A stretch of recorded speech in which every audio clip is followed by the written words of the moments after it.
ನಮ್ಮ ಪ್ರೀತಿಯ ವೀಕ್ಷಕರಿಗೆ ನಮಸ್ಕಾರಗಳು. ಇಂದ್ರಾ ವ್ಲಾಗ್ಸ್ಗೆ ಸುಸ್ವಾಗತ. ಇಂದ್ರಾಣಿ ವ್ಲಾಗ್ಸಲ್ಲಿ ಬಂದುಬಿಟ್ಟು ನಾನು ಇವತ್ತು ಹಣ್ಣು ಬೀನ್ಸ್ ಕಾಳು ಮತ್ತು ಮಶ್ರೂಮ್ ಗ್ರೇವಿ ಮಾಡೋದನ್ನು ಮತ್ತು ಮಶ್ರೂಮ್ ಪಲಾವ್ ಮಾಡೋದನ್ನು ತೋರಿಸ್ತಿದ್ದೀನಿ. ಮೊದಲಿಗೆ ಹಣ್ಣು ಬೀನ್ಸ್ ಕಾಳು ಮತ್ತು ಮಶ್ರೂಮ್ ಗ್ರೇವಿ ಮಾಡೋಣ. ಗ್ರೇವಿ ಮಾಡೋದಕ್ಕೆ ನೋಡಿ, ಹಣ್ಣು ಬೀನ್ಸ್ ಕಾಳು ಒಂದು ಕಪ್ಪಿನ ಅಷ್ಟಿತ್ತು, ಸ್ವಲ್ಪ ಕಡಿಮೆ ಇತ್ತು, ಹಾಗಾಗಿ ಅದಕ್ಕೆ ಹಾಕಿ ಬೇಯಿಸ್ಕೊಳ್ತಾ ಇದ್ದೀನಿ. ಉಪ್ಪು ಹಾಕ್ಬಿಟ್ಟು ಒಂದು ವಿಷಲ್ ಬೇಯಿಸ್ಕೊಳ್ತಾ ಇದ್ದೀನಿ. ಉಪ್ಪು ಮತ್ತು ಹಾಕ್ತಿಲ್ಲ, ನಾನು ಉಪ್ಪು ಹಾಕ್ಬಿಟ್ಟಿದ್ದೀನಲ್ಲ, ಹಂಗಾಗಿ ನೋಡಿ. ಇವಾಗ ಒಂದು ಬಾಣಲೆ ಇಟ್ಕೊಂಡಿದ್ದೀನಿ. ಬಾಣಲಿಗೆ ಒಂದು 4 ಸ್ಪೂನ್ ಎಣ್ಣೆ ಹಾಕ್ಕೊಂಡಿದ್ದೀನಿ. ಎಣ್ಣೆ ಹಾಕ್ಕೊಂಡು ಒಂದು 2 ದೊಡ್ಡ ಈರುಳ್ಳಿನ ಹಾಕ್ಕೊಂಡಿದ್ದೀನಿ. ಒಂದು 4 ಹಸಿಮೆಣ್ಸಿನ್ಕಾಯಿನ ಹಾಕ್ಕೊಂಡಿದ್ದೀನಿ. ಹಸಿಮೆಣ್ಸಿನ್ಕಾಯಿನ ಹಾಕ್ಕೊಂಡು 2 ಕಡ್ಡಿ ಕರಿಬೇವು ಹಾಕ್ಕೊಂಡು ಚೆನ್ನಾಗಿ ಸ್ವಲ್ಪ ಫ್ರೈ ಮಾಡ್ಕೊಳ್ಳೋಣ. ಸ್ವಲ್ಪ ಬಣ್ಣ ಬದಲಾಗೋವರೆಗೂ ಚೇಂಜ್ ಮಾಡ್ಕೊಳ್ಳೋಣ. ಸ್ವಲ್ಪ ಟ್ರಾನ್ಸ್ಪರೆಂಟ್ ಆಗೋವರೆಗೂ ಒಂದು 5 ನಿಮಿಷ ನಾವು ಹುರ್ಕೊಳ್ಳೋಣ. ಈರುಳ್ಳಿ ಫ್ರೈ ಮಾಡ್ಕೊಂಡಿದ್ದಾದಮೇಲೆ 1 ಟೀ ಸ್ಪೂನಷ್ಟು ಶುಂಠಿ ಬೆಳ್ಳುಳ್ಳಿ ಪೇಸ್ಟನ್ನು ಹಾಕ್ತಿದ್ದೀನಿ. ಶುಂಠಿ ಬೆಳ್ಳುಳ್ಳಿ ಪೇಸ್ಟ್ ಹಾಕ್ಕೊಂಡು ಮಧ್ಯದಲ್ಲಿ ನೋಡಿ, ನಾನು ಇವಾಗ ಕಾಳು ಬೇಯಿಸೋಕೆ ಇಟ್ಟಿದ್ದೆ, ಪಕ್ಕದಲ್ಲೇ ಇಟ್ಟಿದ್ದೆ, ಅದನ್ನು ಫಸ್ಟೇ ತೋರಿಸಿದ್ದೀನಿ. ಇವಾಗ ಆದಮೇಲೆ ನೋಡಿ, ಇದಕ್ಕೆ ನಾವು ಇವಾಗ ಮಶ್ರೂಮ್ ಹಾಕ್ಕೊಳ್ಳೋಣ. ನಾನು 1 ಪ್ಯಾಕೆಟ್ ಮಶ್ರೂಮ್ನ 2 ಭಾಗ ಮಾಡಿ ಹಾಕಿದ್ದೀನಿ. ಸ್ವಲ್ಪ ಬೆಳಗ್ಗೆ ಟಿಫನ್ಗಲ್ವ, ತುಂಬ ರೈಸ್ಗೆ ತುಂಬ ಮಶ್ರೂಮ್ ಇದ್ದರೆ ಚೆನ್ನಾಗಿರೋದಿಲ್ಲ ಅಂದ್ಬಿಟ್ಟು ಅರ್ಧ ನಾನು ಗ್ರೇವಿ ಮಾಡ್ತಿದ್ದೀನಿ, ಅರ್ಧ ಮಶ್ರೂಮ್ ಪಲಾವ್ ಮಾಡ್ತಿದ್ದೀನಿ. ಇವಾಗ ನೋಡಿ, ಇದಕ್ಕೆ ನಾನೊಂದು 2 ಟೊಮೆಟೊ ಮತ್ತು ಒಂದು 10 ಗೋಡಂಬಿನ ಹಾಕಿ ಪೇಸ್ಟ್ ಮಾಡ್ಕೊಂಡಿದ್ದೆ. ಮೀಡಿಯಮ್ ಸೈಜಿಂದು ಒಂದು 2 ಟೊಮೆಟೊ, ನಾಟಿ ಟೊಮೆಟೊ ಎಲ್ಲ, ಫಾರಮ್ ಟೊಮೆಟೊ ಹಾಕಿದ್ದೆ. ಫಾರಮ್ ಟೊಮೆಟೊ ಒಂದು 10 ಗೋಡಂಬಿನ ಹಾಕಿ ಪೇಸ್ಟ್ ಮಾಡ್ಕೊಂಡಿದ್ದೆ, ಅದನ್ನು ಹಾಕಿದ್ದೀನಿ. ಹಾಕಿದ್ಮೇಲೆ ಇದಕ್ಕೆ ನೋಡಿ, ಒಂದು 2 ಸ್ಪೂನಷ್ಟು ನಾನು, ಒಂದೆರಡು ಅಂದರೆ 4 ಸ್ಪೂನಷ್ಟು ನಾನು ಮೊಸರು ಹಾಕ್ಕೊಂಡಿದ್ದೀನಿ. 2 ಸೌಟ್ ಹಾಕಿದ್ದೀನಿ, ಚಿಕ್ಕ ಸೌಟಲ್ಲಿ, ಅದು 4 ಸ್ಪೂನಷ್ಟು ಹಾಕಿದ್ದೀನಿ. ಮೊಸರು ಹಾಕಿದ್ದೀನಿ. ಮೊಸರು ಹಾಕಿ ಚೆನ್ನಾಗಿ ನಾವು ಮೊಸರು ಮಸಾಲೆ ಎಲ್ಲ ಚೆನ್ನಾಗಿ ಮಿಕ್ಸ್ ಆಗೋ ಥರ ತಿರುಗಿಸ್ಕೋಬೇಕು. ಮೊಸರು ಒಡ್ಕೊಂಡಂಗೆ ಆಗಬಾರ್ದು, ಕ್ಲೀನಾಗಿ ಮಿಕ್ಸ್ ಮಾಡ್ಕೊಬೇಕು. ಮಿಕ್ಸ್ ಮಾಡ್ಕೊಂಡ್ಮೇಲೆ ಒಂದು 1/4 ಟೀ ಸ್ಪೂನಷ್ಟು ಅರಿಶಿನ ಪುಡಿ ಹಾಕಿದ್ದೀನಿ. ಒಂದು ಅರ್ಧ ಟೀ ಸ್ಪೂನಷ್ಟು ಗರಂ ಮಸಾಲೆ ಪುಡಿ ಹಾಕಿದ್ದೀನಿ. 1 ಟೀ ಸ್ಪೂನಷ್ಟು ನಾನು ಅಚ್ಚ ಖಾರದ ಪುಡಿ ಹಾಕಿದ್ದೀನಿ. 1 ಟೀ ಸ್ಪೂನಷ್ಟು ಧನಿಯಾ ಪುಡಿ ಹಾಕಿದ್ದೀನಿ. 1 ಸ್ಪೂನಷ್ಟು ಧನಿಯಾ ಪುಡಿ ಹಾಕಿದ್ದೀನಿ. ಹಾಕಿ ಚೆನ್ನಾಗಿ ಮಿಕ್ಸ್ ಮಾಡ್ಕೊಳ್ಳೋಣ. ಚೆನ್ನಾಗಿ ಮಿಕ್ಸ್ ಮಾಡ್ಕೋಬೇಕು. ಇದು ಎಣ್ಣೆ ಬಿಡೋ ತನಕ ನಾವು ಚೆನ್ನಾಗಿ ಮಿಕ್ಸ್ ಮಾಡ್ಕೋಬೇಕಾಗುತ್ತೆ. ಮಶ್ರೂಮ್ನ ಕೂಡ ನಾವು ಚೆನ್ನಾಗಿ ತುಂಬ ಫ್ರೈ ಮಾಡ್ಕೋಬಾರ್ದು, ಸ್ವಲ್ಪ ಫ್ರೈ ಆದಂಗೆ ನಾವು ನೀರು ಬಿಡ್ತಾ ಇದ್ದಂಗೆ ನಾವು ಹಾಕ್ಕೋಬೇಕಾಗುತ್ತೆ. ಇದಕ್ಕೆ ನೀರು ಹಾಕಿ ಮಿಕ್ಸಿ ಜಾರಲ್ಲಿ ಸ್ವಲ್ಪ ನೀರು ಹಾಕ್ಬಿಟ್ಟು ನಾನು ಬೀನ್ಸ್ ಕಾಳು ಮುಳುಗೋಷ್ಟು ನೀರು ಹಾಕಿದ್ದೆ, ಅದನ್ನು ಮಾತ್ರ ಹಾಕಿದ್ದೀನಿ. ನೋಡಿ, ಇಷ್ಟಾಗಿದೆ. ಇಷ್ಟಾಗಿ ಸ್ವಲ್ಪ ಗಟ್ಟಿ ಆಗೋ ತನಕ ಒಂದು 10 ನಿಮಿಷ ನಾವು ಕುದಿಸ್ಕೋಬೇಕು. ಕಾಳು ಬೆಂದಿದೆ ಅಲ್ವಾ, ಹಾಗಾಗಿ ಉಪ್ಪು ಹಾಕ್ಬಿಟ್ಟಿದ್ದೀನಿ. ಮೊದಲಲ್ಲೇ ಕಾಳಿಗೆ ಹಾಕಿದ್ದೀನಿ. ಕಾಳಿಗೆ ಹಾಕಿರೋದಿನ ಉಪ್ಪು ಹಾಕಿಲ್ಲ ನಾನು, ಉಪ್ಪು ನೋಡಿಕೊಂಡು ಹಾಕ್ಕೋಬೇಕಾಗುತ್ತೆ. ಇದಾದಮೇಲೆ ನೋಡಿ, ಇವಾಗ ಬೆಣ್ಣೆ ನಾನೊಂದು 4 ಸ್ಪೂನಷ್ಟು ಬೆಣ್ಣೆ ಹಾಕ್ಕೊಳ್ತಾ ಇದ್ದೀನಿ. ಬೆಣ್ಣೆ ಹಾಕ್ಕೊಂಡು ಸ್ವಲ್ಪ ತಿರುಗಿಸ್ಕೊಳ್ಳೋಣ. ಸ್ವಲ್ಪ ತಿರುಗಿಸ್ಕೊಂಡು ಬೆಣ್ಣೆ ಹಾಕಿದಾಗ ನಮಗೆ ಆರೋಗ್ಯಕ್ಕೆ ಒಳ್ಳೇದಲ್ವ, ಬೆಣ್ಣೆ ತುಪ್ಪ ಸೇರಿಸಿದಾಗ ತುಂಬ ಒಳ್ಳೆಯದು. ಹಾಗಾಗಿ ನಾನು ಬೆಣ್ಣೆ ಮೂಳೆಗಳಿಗೆಲ್ಲ ತುಂಬ ಒಳ್ಳೆಯದು, ಸಂಧಿವಾತ ಇರೋರಿಗೆ ತುಂಬ ಒಳ್ಳೆಯದು ಬೆಣ್ಣೆ, ಹಾಗಾಗಿ ಹಾಕಿರ್ತೀನಿ. ಬೆಣ್ಣೆ ಹಾಕಿದ್ದೀನಿ. ಸ್ವಲ್ಪ ಕೊತ್ತಂಬರಿ ಹಾಕಿದ್ದೀನಿ. ಕೊತ್ತಂಬರಿ ಹಾಕಿ ತಿರುಗಿಸ್ಕೊಂಡ್ಬಿಡೋಣ. ತಿರುಗಿಸ್ಕೊಂಡು ಒಂದು 5 ನಿಮಿಷ ಕುದಿಯೋಕ್ಕೆ ಬಿಟ್ಬಿಟ್ಟು ನಾನು ಇವಾಗ ಫ್ರೆಶ್ ಕ್ರೀಮ್ ಸ್ವಲ್ಪ ಹಾಕ್ತಿದ್ದೀನಿ. ಒಂದು 4 ಸ್ಪೂನಷ್ಟು ಫ್ರೆಶ್ ಕ್ರೀಮ್ ಹಾಕಿದ್ದೀನಿ. ಫ್ರೆಶ್ ಕ್ರೀಮ್ ಹಾಕ್ಬಿಟ್ಟು ನಾವು ಒಂದು 5 ನಿಮಿಷ ಕುದಿಸ್ಬಿಟ್ಟು ನಾವು ಸ್ಟವ್ ಆಫ್ ಮಾಡಿಕೊಂಡ್ರೆ ಆಗಿಬಿಡುತ್ತೆ. ನೀವು ಮನೇಲಿ ಮಾಡಿ ನೋಡಿ, ಹೇಗೆ ಅನ್ನಿಸ್ತು ಅಂತ ನಮಗೆ ಕಮೆಂಟ್ ಬಾಕ್ಸಲ್ಲಿ ತಿಳಿಸಿ. ನಾವು ಹಾಕೋ ನಾವು ಯಾರಾದರೂ ಮೊದಲನೇ ಸರಿ ನಮ್ಮ ವೀಡಿಯೋ ನೋಡ್ತಿದ್ರೆ ದಯವಿಟ್ಟು ಸಬ್ಸ್ಕ್ರೈಬ್ ಮಾಡಿ, ಬೆಲ್ ಬಟನ್ ಒತ್ತಿ. ನಾವು ಹಾಕೋ ಪ್ರತಿ ವಿಡಿಯೋ ನಿಮಗೆ ಬಂದು ಸೇರುತ್ತೆ, ನೋಡ್ಬೋದಾಗುತ್ತೆ, ಪ್ರತಿ ವಿಡಿಯೋ ನೋಡ್ಬೋದಾಗುತ್ತೆ. ಮತ್ತು ನಿಮ್ಮ ನೆಂಟರಿಗೆ, ಫ್ರೆಂಡ್ಸ್ಗೆಲ್ಲ ಶೇರ್ ಮಾಡಿ, ಕಮೆಂಟ್ ಮಾಡಿ, ಸಬ್ಸ್ಕ್ರೈಬ್ ಮಾಡೋದನ್ನು ಮರಿಬೇಡಿ. ಮತ್ತು ನೋಡಿ, ನಮ್ಮದು ಇನ್ನೂ 3 ಚಾನಲ್ ಇದೆ.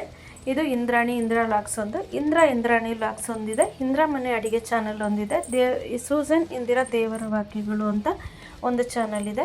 ಆ 3 ಚಾನಲ್ಗೂ ನೀವು ಸಪೋರ್ಟ್ ಮಾಡಬೇಕು ಅಂತ ಕೇಳ್ಕೊಳ್ತಾ ಇದ್ದೀನಿ. ಇವಾಗ ನೋಡಿ, ಮಶ್ರೂಮ್ ಪಲಾವ್ ಮಾಡೋಣ. ಪಲಾವ್ ಮಾಡೋದಕ್ಕೆ ಒಂದು 4 ಸ್ಪೂನ್ ಎಣ್ಣೆ ಹಾಕಿದ್ದೀನಿ. ಎಣ್ಣೆ ಹಾಕಿ ಒಂದು ದೊಡ್ಡದು ಈರುಳ್ಳಿ ಹಾಕ್ಕೊಂಡಿದ್ದೀನಿ. ಸಣ್ಣ ಉದ್ದಕ್ಕೆ ಹೆಚ್ಚಾಕಿದ್ದೀನಿ. ಹೆಚ್ಚಾಕಿ ಸ್ವಲ್ಪ ಒಂದು 2 ನಿಮಿಷ ನಾವು ತಿರುಗಿಸ್ಕೊಳ್ಳೋಣ. ಒಂದು 2 ನಿಮಿಷ ತಿರುಗಿಸ್ಕೊಳ್ಳೋಣ. 2 ನಿಮಿಷ ತಿರುಗಿಸ್ಕೊಂಡಿದ್ದಾದಮೇಲೆ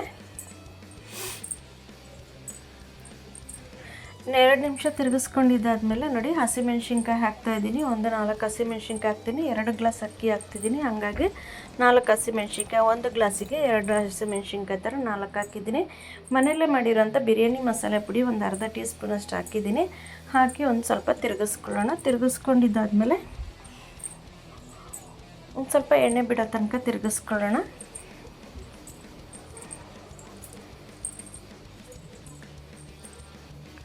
ತಿರುಗಿಸ್ಕೊಂಡಿದ್ದಾದಮೇಲೆ ನಾವು ಒಂದು ಟೀ ಸ್ಪೂನಷ್ಟು ಒಂದು ಸ್ಪೂನಷ್ಟು ನಾವು ಶುಂಠಿ ಬೆಳ್ಳುಳ್ಳಿ ಪೇಸ್ಟನ್ನು ಹಾಕ್ಕೊಳ್ಳೋಣ. ಪೇಸ್ಟನ್ನು ಹಾಕಿ ಸ್ವಲ್ಪ ತಿರುಗಿಸ್ಕೊಳ್ಳೋಣ. ನೋಡಿ, ಮಶ್ರೂಮ್ ಗ್ರೇವಿ ಬಂದುಬಿಟ್ಟು ಚಪಾತಿಗೆ, ಅನ್ನಕ್ಕೆ, ಮುದ್ದೆಗೆ ಮತ್ತು ಗೀ ರೈಸ್ಗೆ, ಪಲಾವ್ಗೆ ಎಲ್ಲದಕ್ಕೂ ತುಂಬ ಚೆನ್ನಾಗಿರುತ್ತೆ. ಇವಾಗ ನೋಡಿ, ಇದಕ್ಕೆ ಪುದೀನ ಸ್ವಲ್ಪ ಹಾಕಿದ್ದೀನಿ. ಒಂದು ಅರ್ಧ ಹಿಡಿಯಷ್ಟು ಪುದೀನ ಹಾಕ್ಕೊಂಡಿದ್ದೀನಿ. ಅರ್ಧ ಹಿಡಿಯಷ್ಟು ಪುದೀನ, ಒಂದು ಸ್ವಲ್ಪ ಕೊತ್ತಂಬರಿ, ಒಂದು ಕಾಲು ಹಿಡಿಯಷ್ಟು, ಒಂದು ಅರ್ಧ ಹಿಡಿಯಷ್ಟು ಮೆಂತ್ಯ ಸೊಪ್ಪು ಹಾಕಿದ್ದೀನಿ. ಒಂದು ಅರ್ಧ ಹಿಡಿಯಷ್ಟು ಪುದೀನ ಹಾಕಿದ್ದೀನಿ. ಒಂದು ಅರ್ಧ ಹಿಡಿಯಷ್ಟು ಕೊತ್ತಂಬರಿ ಸೊಪ್ಪು ಹಾಕಿದ್ದೀನಿ. ಇದೆಲ್ಲ ಹಾಕಿ ಸ್ವಲ್ಪ ಚೆನ್ನಾಗಿ ತಿರುಗಿಸ್ಕೊಳ್ಳೋಣ. ತಿರುಗಿಸ್ಕೊಂಡಿದ್ದಾದಮೇಲೆ ನೋಡಿ, ಅಚ್ಚ ಖಾರದ ಪುಡಿ ಒಂದು ಅರ್ಧ ಟೀ ಸ್ಪೂನಷ್ಟು ಹಾಕಿದ್ದೀನಿ. 4 ಹಸಿಮೆಣ್ಸಿನ್ಕಾಯಿ ಹಾಕಿದ್ದೀವಲ್ಲ, ಹಾಗಾಗಿ ಒಂದು 1/4 ಟೀ ಸ್ಪೂನಷ್ಟು ಅರಿಶಿನ ಪುಡಿ ಹಾಕಿದ್ದೀನಿ. ಅರಿಶಿನ ಪುಡಿ ಹಾಕಿ ತಿರುಗಿಸ್ಕೊಳ್ಳೋಣ. ತಿರುಗಿಸ್ಕೊಂಡಿದ್ದಾದಮೇಲೆ ಒಂದು ದೊಡ್ಡ ಟೊಮೆಟೊನ ಹಾಕ್ಕೊಂಡಿದ್ದೀನಿ. ದೊಡ್ಡದೊಂದು ಟೊಮೆಟೊ ಹಾಕಿದ್ದೀನಿ, ಫಾರಮ್ ಟೊಮೆಟೊ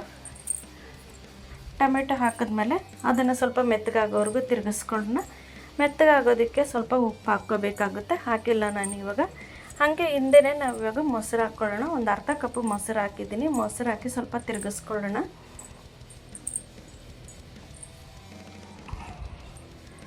ಮೊಸರು ಹಾಕಿ ಸ್ವಲ್ಪ ಚೆನ್ನಾಗಿ ತಿರುಗಿಸ್ಕೋಬೇಕಾಗುತ್ತೆ. ಶುಂಠಿ ಬೆಳ್ಳುಳ್ಳಿ ಪೇಸ್ಟ್ ಹಾಕಿದಾಗ ಅಡಿ ಇಟ್ಕೊಳ್ಳುತ್ತೆ ಪಾತ್ರೆ, ಅದು ಏನಾಗೋದಿಲ್ಲ. ನಾವು ಟೊಮೆಟೊ ಮೊಸರು ಹಾಕಿದಾಗ ಮತ್ತೆ ಅದು ಬಿಟ್ಬಿಡುತ್ತೆ. ನೋಡಿ, ಎಣ್ಣೆ ಬಿಟ್ಟಾಗಿದೆ. ಟೊಮೆಟೊ ಮೊಸರು ಎಲ್ಲ ಎಣ್ಣೆ ಬಿಟ್ಟಾಗಿದೆ. ಎಣ್ಣೆ ಬಿಟ್ಟಾದಮೇಲೆ ನಾನು ಅರ್ಧ ಪ್ಯಾಕೆಟು ಮಶ್ರೂಮ್ನ ಕ್ಲೀನ್ ಮಾಡಿ ಇದಕ್ಕೆ ಹಾಕ್ಕೊಂಡಿದ್ದೀನಿ. ಹಾಕ್ಕೊಂಡಿದ್ದಾದಮೇಲೆ ಹಿಂದೆಯೇ ನಾವು ಒಂದು ಅರ್ಧ ಕಪ್ಪಿನಷ್ಟು ಬಟಾಣಿ ಹಾಕಿದ್ದೀನಿ. ಹಸಿ ಬಟಾಣಿ ಅಂದರೆ ಡಿಮಾರ್ಟಲ್ಲಿ ಪಾಕೆಟಲ್ಲಿ ತರ್ತಿದ್ದೆ, ಅದು ಬಟಾಣಿ ಹಾಕ್ಕೊಂಡಿದ್ದೀನಿ. ಹಸಿ ಬಟಾಣಿ ಚೆನ್ನಾಗಿರುತ್ತೆ. ಅದು ಒಂದು 3 ತಿಂಗಳವರೆಗೂ ಇಟ್ಕೋಬೋದಾಗುತ್ತೆ ನಾವು ಫ್ರಿಡ್ಜಲ್ಲಿ, ಚೆನ್ನಾಗಿರುತ್ತೆ. ಅದನ್ನು ಹಾಕ್ಬಿಟ್ಟು ನೋಡಿ, ಇವಾಗ ಹಡಿ ಬಿಟ್ಬಿಡ್ತಾ ಇದೆ. ನೋಡಿ, ಶುಂಠಿ ಬೆಳ್ಳುಳ್ಳಿ ಪೇಸ್ಟ್ ಹಾಕಿದ್ರೆ ಹಡಿ ಇಟ್ಕೊಂಡಿತ್ತಲ್ಲ, ಇವಾಗೇ ಬಿಟ್ಬಿಟ್ಟಿದೆ. ನೋಡಿ, ಇವಾಗ ನಾನು 3 ಗ್ಲಾಸ್ ನೀರು ಹಾಕ್ತಾಯಿದ್ದೀನಿ. 2 ಗ್ಲಾಸ್ ಅಕ್ಕಿಗೆ 3 ಗ್ಲಾಸ್ ನೀರು ಹಾಕ್ತಾಯಿದ್ದೀನಿ. ಅಕ್ಕಿ ನೆನೆಯೋಕೆ ಇಟ್ಟಿದ್ದೀನಿ ನಾನು. ಹಾಗಾಗಿ ಇವಾಗ ನೀರು ಕುದಿಯೋಕೆ ಬಿಟ್ಟಿದ್ದೀನಿ. ನೀರಿಗೆ ಕುದಿಯೋಕೆ ಬಿಟ್ಟಮೇಲೆ ಇವಾಗ ಅಕ್ಕಿ ಹಾಕ್ಕೊಂಬಿಡೋಣ. ಅಕ್ಕಿ ಹಾಕ್ಕೊಂಡು ಇವಾಗ ಅಕ್ಕಿ ಹಾಕಿದ್ದೀನಿ. ನೋಡಿ, ಅಕ್ಕಿ ಹಾಕ್ಕೊಂಡು ಸ್ವಲ್ಪ ತಿರುಗಿಸ್ಕೊಳ್ಳೋಣ.